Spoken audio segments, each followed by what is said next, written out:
Imagine there is a single company in the world that, if it stopped operating tomorrow, human technical progress would grind to a complete halt. It wouldn't just be video games that stop. Google's data centers would be paralyzed, AI-driven drug research would cease, self-driving systems would collapse, and even the ChatGPT answering you right now would lose its ability to think.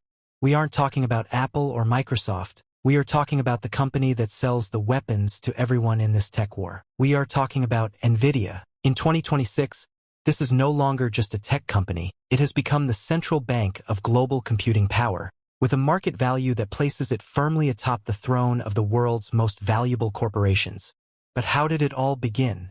How did a humble Denny's restaurant in California transform into the operations room for the global AI economy?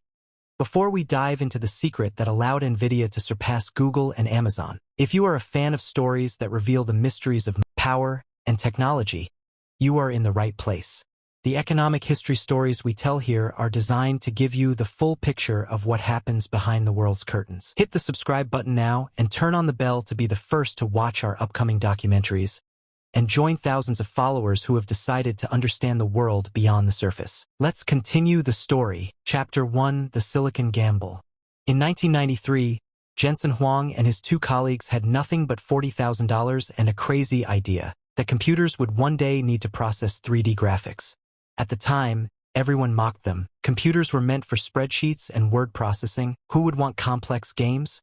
The beginning was catastrophic. Their first product, the NV1, was a failure, and Huang was forced to lay off 70% of his staff. The company's coffers held only enough cash to survive for a single month. But in 1999, the miracle happened. The company launched the GeForce 256 and announced the birth of the GPU, graphics processing unit. The economics of computing changed right then and there.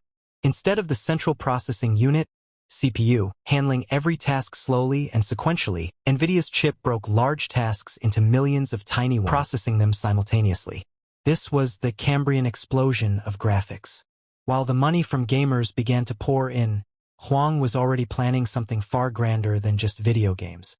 Chapter 2: The Golden Age of Data and CUDA. By 2006, Jensen Huang made a decision that analysts at the time labeled as stupid. He poured billions of dollars into developing a platform called CUDA. Its goal? To allow programmers to use graphics cards for things other than gaming, such as physics, chemistry, and complex mathematics. For years, nobody cared. The stock price plummeted, and everyone thought Nvidia had wasted its fortune. But in 2012, history took a definitive turn. Researchers at the University of Toronto used Nvidia chips to train a neural network called AlexNet for image recognition. The results were so staggering that the world suddenly realized these chips are the brains that artificial intelligence needs. Almost overnight, Nvidia transformed from a gaming company into an AI powerhouse. Giants like Facebook and Google began purchasing these chips by the thousands, not for play, but to build the algorithms that know exactly what you love and what you hate. However, as economic history has taught us, no ascent lasts forever without challenges.